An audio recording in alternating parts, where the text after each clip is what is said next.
its work.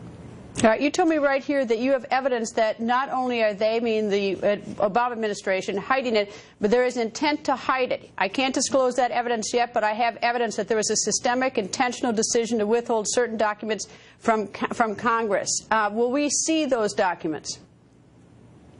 Yeah, well, you know, I can't prove to you what I don't know. I don't know whether the documents have been destroyed. I know this, that there are witnesses that have the courage to come forward and share with us that there was a systematic effort to keep certain documents. Take the ARB, for instance. Does anyone really believe the ARB had access to all of the documents and all of the witnesses? I don't know anyone who believes that. So necessarily, that undercuts whatever findings they may have found. I'm telling you this, if a document exists, regardless of classification, we need to have access to it. That does not necessarily mean that it will be public. But as you noted, there is an overclassification to protect people's reputations and careers, and that is not a legitimate reason to classify a document just because you're worried that it may hurt feelings or impact your career. You mentioned the ARB. That was the State Department board that looked at Benghazi. And according to the information I have, is they looked at an after-action report by the military. Actually, they didn't look at it. A summary was read to them. They didn't read the whole thing. They didn't read it themselves. Are you going to be able to get to that after-action report by the military so we can find out what the military was saying within, hours and days of September 11, 2012?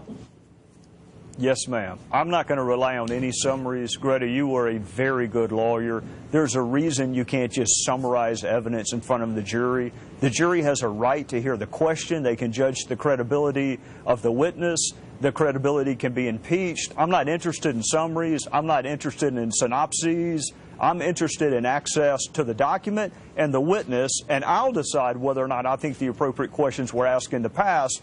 With respect to the ARB, the Secretary of State was never interviewed by the ARB, so how in the world could I tell your viewers whether or not she was aware that our facility had been attacked before in Benghazi or that the British ambassador had been attacked? How can I answer that question if the ARB never saw fit to even interview the Secretary of State?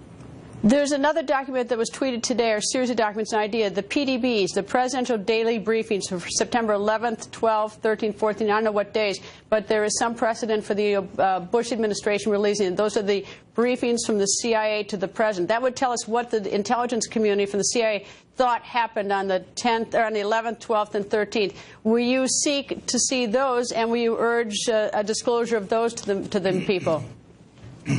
I want to see every single solitary relevant material document. In fact, I want to see everything for which there can be any argument that it is relevant, and then we can judge whether or not it's material. For all I know, the Intel Committee has already seen the document you referenced, which is another reason the Speaker did what he did, because we've been fragmented, and what Intel knows, oversight and foreign affairs and Homeland Security would not know.